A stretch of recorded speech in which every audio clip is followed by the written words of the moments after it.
Glória a Deus. Esse é o terreno fértil, onde nós iremos semear. Estenda sua mão e vamos orar. Glória a Deus.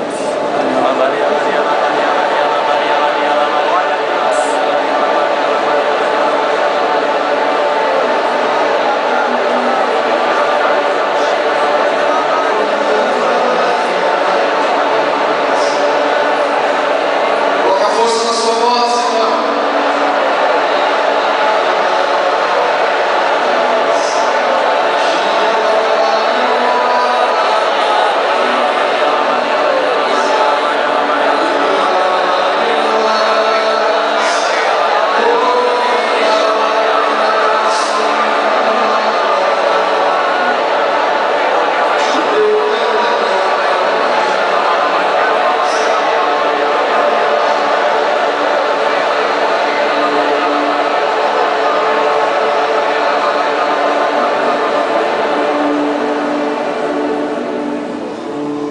Queria que você repetisse comigo assim: Senhor, em obediência à tua palavra,